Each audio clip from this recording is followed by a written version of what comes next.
Saudara-saudara sekalian, selamat hari Minggu dan salam sehat buat Anda sekalian dimanapun Anda berada saat ini.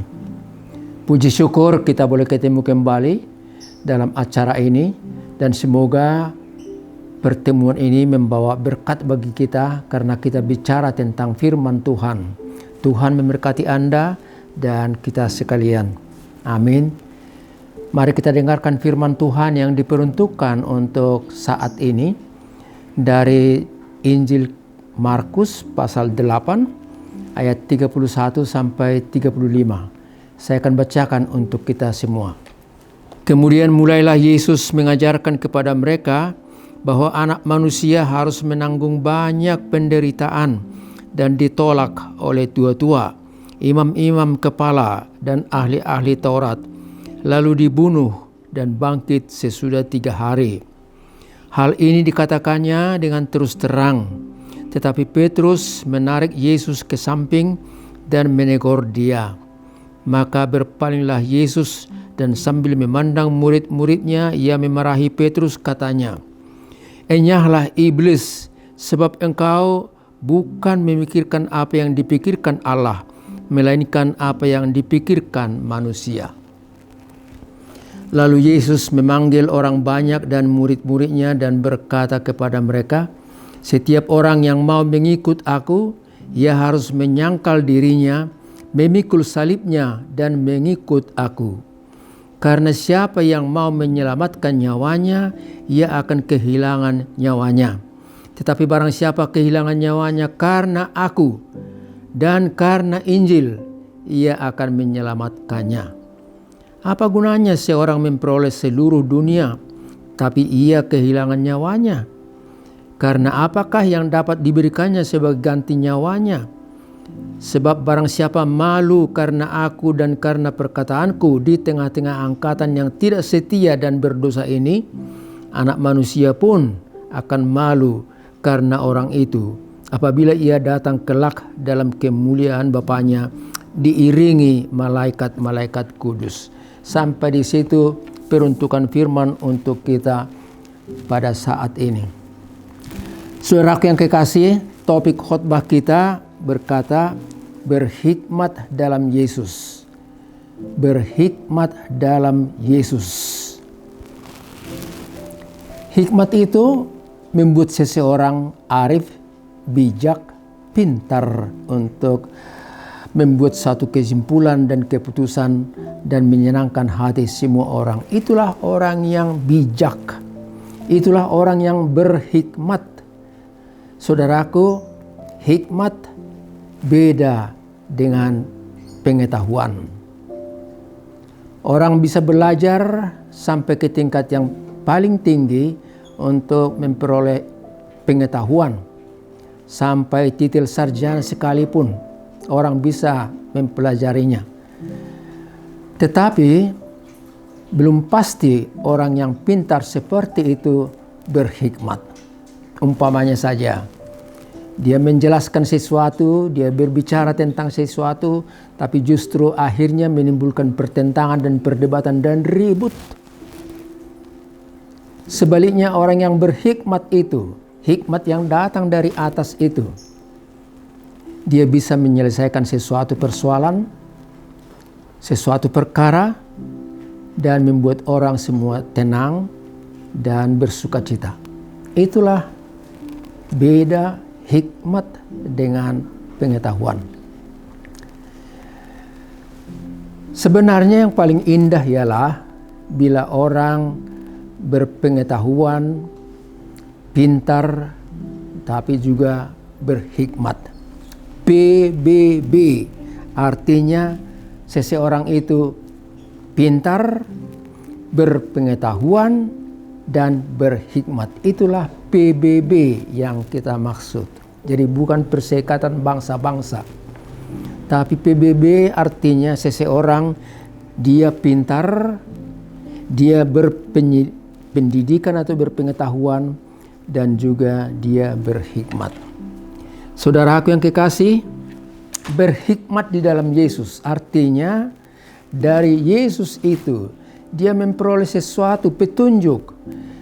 Dari Yesus itu dia memperoleh hikmat sehingga dia bertutur kata, membuat suasana menjadi baik dan tenang.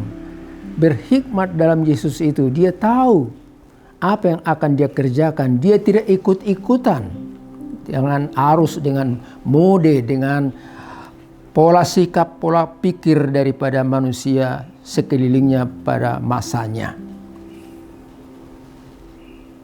Tidak ikut arus.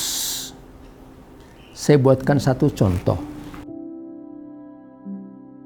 Seekor ikan kecil, dia tidak menantang arus yang datang dari hulu. Tapi dia di pinggir, berenang begitu. Dan dia mendapat makanan yang datang dari hulu dan dia senang. Dia bertumbuh, dia hidup dan menjadi besar. Itulah gambar daripada ikan kecil yang tidak melawan arus. Seandainya dia ikut arus, dia akan hanyut ke hilir sana. Saudara yang kekasih, mintalah hikmat dari Tuhan. Bukan hanya belajar tentang ilmu pengetahuan, tapi mintalah hikmat dari Tuhan. Salomo yang meminta hikmat dari Tuhan itu di Gibeon, kalau kita baca dalam 1 Raja-Raja pasal 3 ayat 9, dia berkata, "Ya Allah, berilah kepadaku hikmat karena aku masih muda, supaya aku mampu memimpin kerajaan ini yang jumlah penduduknya ratusan ribu orang dengan pola pikir yang berbeda-beda. Berilah hikmat kepadaku, hikmat sorgawi, supaya aku mampu menjadi pemimpin yang baik bagi mereka." Dan Tuhan memberi. Dan jadilah Salomo raja yang disenangi, yang dihormati, raja yang mampu membangun kerajaan Israel pada waktu dia. Dengan hikmat, orang bisa melakukan sesuatu. Kalau kita baca Yakobus pasal 3 ayat 17, dijelaskan kepada kita bagaimana sikap hidup orang yang berhikmat. Saya baca firman itu untuk kita semua. Yakobus pasal 3 ayat 17. "Tetapi hikmat yang dari atas adalah pertama-tama murni, selanjutnya pendamai, peramah, penurut, penuh belas kasihan dan buah-buah yang baik, tidak memihak, dan dia tidak munafik." Itulah hikmat yang dari atas. Tidak memihak, tidak munafik, dan dia jujur, ramah, dan berbuah-buah yang baik. Saudaraku, kiranya Tuhan memberikan kita hikmat yang dari atas supaya kita mampu membawakan hidup ini. Orang yang berhikmat itu selalu berdoa, dan doanya begini kepada Tuhan. "Ya Tuhan, ajarlah aku untuk melakukan kehendak-Mu, karena Engkaulah Allahku. Dan berikanlah roh-Mu yang baik itu untuk menuntun aku di jalan yang rata. Engkaulah Allahku, berikanlah roh-Mu yang baik itu untuk menuntun aku di jalan yang rata, menuntun aku dalam kehidupan ini." Itulah doa orang yang berhikmat. Jadi doa orang berhikmat itu tidak hanya bicara soal materi, soal kesehatan, soal berkat, soal kerukunan, soal anak-anak, soal cucu dan seterusnya. Tapi dia juga meminta, "Ya Tuhan, tuntunlah aku di jalan yang rata. Berilah Roh Kudus-Mu yang baik itu untuk menuntun aku." Orang yang berhikmat itu juga senang untuk mengikuti apa yang dikatakan dalam Kidung Jemaat nomor 406. Kidung Jemaat 406 itu berbunyi demikian. Ya Tuhan, bimbing aku di jalanku, sehingga ku selalu bersamamu. Engganlah aku melangkah setapak pun, apabila kau tak ada di sampingku. Selanjutnya dikatakan, lindungilah hatiku di rahmat-Mu, dan buatlah hatiku tenang teduh. Dekat kaki-Mu saja ku mau rebah, dan tidak ragu-ragu ku berserah. Saudara, demikianlah doa pujian daripada orang yang berhikmat. Semoga hal itu juga menjadi pola pikir dan pola sikap kita seturut dengan ajakan topik khotbah saat ini. Marilah kita simak apa yang mau disampaikan oleh firman ini kepada kita. Ada 2 hal atau ada 3 hal yang disampaikan kepada kita. Apa itu? Yang pertama, dikatakan hidup ini, saudara, adalah pilihan. Hidup adalah pilihan. Life is a choice. Hidup adalah pilihan. Melihat, memilih, dan memutuskan. Jadi 3M itu. Melihat, memilih, memutuskan. Itulah pola hidup manusia. Saya buatkan contoh yang sederhana. Seorang ibu pergi ke pasar.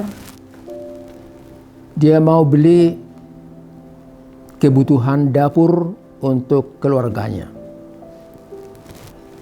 Dia ke pasar sana, dia lihat sayur, buah-buahan, daging, bumbu-bumbu, dan lain-lain. Dia lihat, dia pilih mana yang baik, dia tawar harganya bagaimana. Akhirnya kalau sudah sepakat, dia putuskan dan dia beli. Itulah hal yang praktis yang kita lihat sehari-hari. Seorang pria ataupun wanita yang mau memilih baju untuk dia pakai, dia pergi ke pasar atau terutama ke mall, dia melihat pakaian-pakaian yang dipajang di situ. Dia melihat dan dia memilih-milih warna yang cocok bagi dia, bagaimana harganya, dan sesudah itu dia memutuskan dan membeli. Seorang pemuda sesudah tiba waktunya untuk berumah tangga, dia memilih calon pendamping hidupnya. Pendidikannya bagaimana, orangnya bagaimana, sikap dan kepribadiannya bagaimana, bertanggung jawab enggak, dan seterusnya. Dan sesudah dia lihat itu, dia lihat dan dia putuskanlah dengan siapa dia akan membentuk rumah tangganya yang baru. Saudara yang kekasih, kalau kita lihat lebih dalam seturut dengan firman ini, mau dikatakan kepada kita, Tuhan Yesus juga membuat pilihan dan memutuskan apa yang akan dia lakukan. Tuhan Yesus memilih jalan penderitaan. Untuk apa? Menderita untuk keselamatan banyak manusia. Menderita untuk penghapusan dosa-dosa manusia. Mau menderita untuk kehidupan yang kekal. Dikatakan pada ayat 31, saya baca kembali ayat 31 itu sangat penting. Demikian dikatakan pada pasal 8 tadi. Anak manusia harus menanggung banyak penderitaan dan ditolak oleh tua-tua, imam-imam dan kepala dan ahli-ahli Taurat, lalu dibunuh dan bangkit sesudah 3 hari. Itulah jalan penderitaan yang diambil oleh Yesus. Dan Petrus berkata, ya janganlah Tuhan begitu. Kenapa? Karena Petrus berpikir sebagai manusia. Kenapa harus menderita? Kan lebih bagus kalau jalan tenang, aman, terlindung. Tetapi Yesus berkata, "Hai iblis," artinya pikiran daripada Petrus itu, "Hai iblis, engkau memikirkan hanya pikiran manusia dan bukan seperti pikiran Allah." Saudara, Yesus memilih jalan penderitaan itu untuk kebahagiaan seluruh umat manusia, untuk kita sendiri. Yesaya pasal 53 ayat 4-5 sudah sering kita dengar. Saya baca pada kesempatan ini. Dikatakan di sana, "Ia dihina dan dihindari orang. Dia penuh kesengsaraan dan kesakitan. Dia tertikam oleh karena pemberontakan kita. Dia diremukkan oleh karena kejahatan kita, dan oleh bilur-bilurnya kita menjadi sembuh." Itulah jalan Yesus. Itulah hikmat daripada Yesus untuk seluruh umat manusia. Penderitaan berakhir pada kemenangan.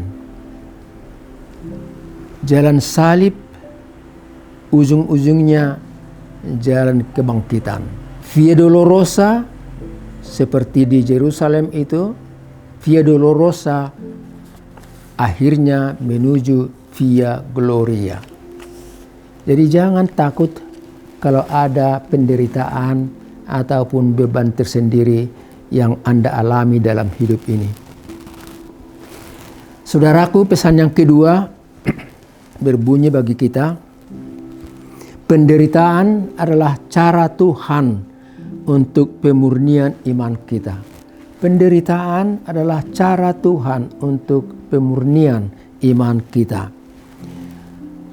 Saya mau ingatkan, janganlah Anda atau aku pun, siapapun kita, janganlah kita menderita oleh karena perbuatan kejahatan kita.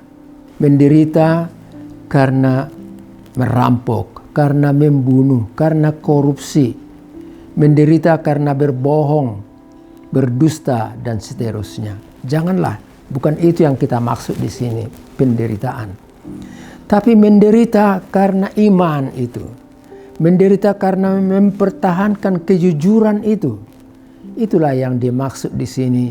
Hal-hal seperti itu menjadi pemurnian untuk iman kita.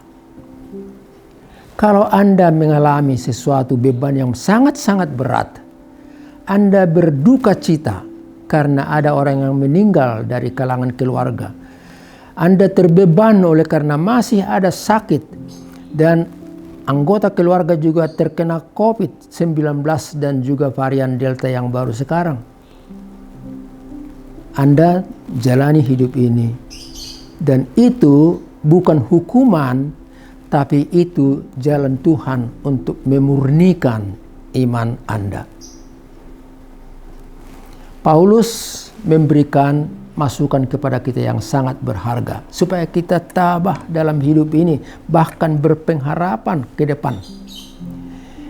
Paulus katakan dalam Roma pasal 5 ayat 1-5 demikian, "Karena Tuhan Yesus telah mempersatukan kita dengan Allah Bapa di sorga, kita telah diperdamaikan dengan Dia, maka kita boleh bermegah dalam kesengsaraan kita.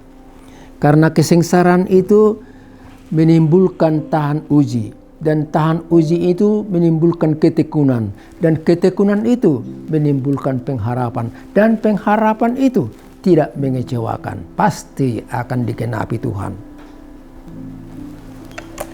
Semoga dengan firman penguatan tadi kita boleh tekun dalam hidup ini, dan kita boleh dikuatkan juga. Pesan terakhir bagi kita seturut dengan topik khotbah kita di sini.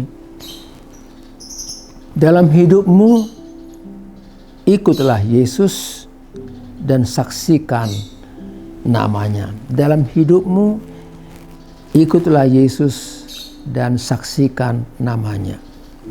Pada ayat 34 dikatakan oleh Petrus, Injil Markus pasal 8 tadi, Setiap orang yang mau mengikut aku, ia harus menyangkal dirinya, memikul salibnya, dan mengikut aku. Supaya Anda lebih gampang untuk merekam dalam hati, Tuhan Yesus memintakan 3M. 3M bukan 3 miliar rupiah, tapi 3M pola sikap dimintakan dari kita. Yakni setiap orang yang mau mengikut aku, menyangkal dirinya, memikul salibnya, dan mengikut aku.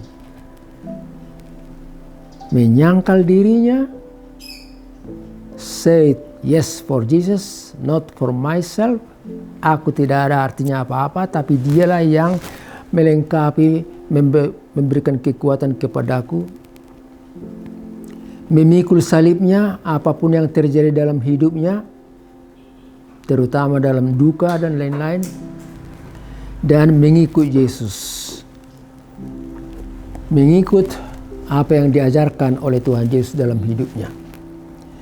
Ada lagu yang saya kira sudah kita kenal, dan lagu itu syairnya demikian. I have decided to follow Jesus, no turning back, no turning back. Keputusanku mengikut Yesus, ku tak ingkar, ku tak ingkar. Biarlah lagu itu boleh menguatkan hati kita kembali. Dan dengan lagu itu mengikut Yesus dikatakan, siapa yang menyaksikan aku di bumi ini selama dalam hidupnya, nanti di sorga saya akan menyaksikan dia juga di hadapan Allah Bapa di sorga. Dan setiap orang yang malu menyaksikan aku dalam hidupnya di bumi, aku juga tidak akan menerima dalam hidupnya dalam kerajaan sorga yang akan datang. Semoga firman ini memberikan masukan bagi kita. Selamat hari Minggu, kita ketemu kembali minggu depan. Kita semua sehat, tapi taat akan protokol kesehatan. Dan Tuhan memberkati. Amin, kita berdoa.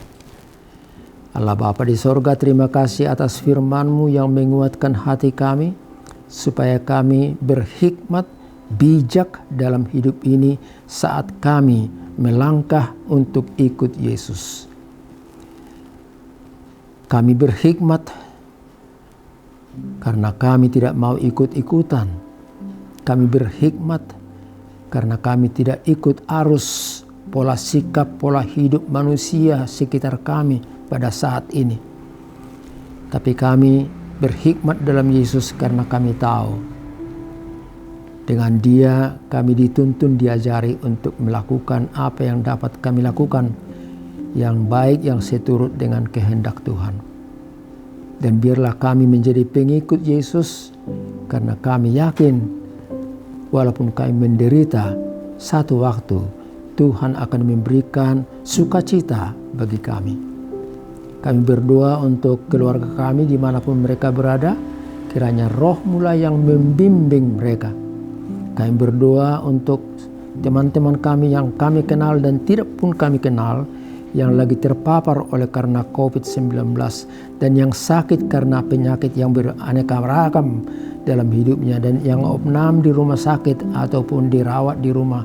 Tuhan kiranya menolong dan menyembuhkan mereka.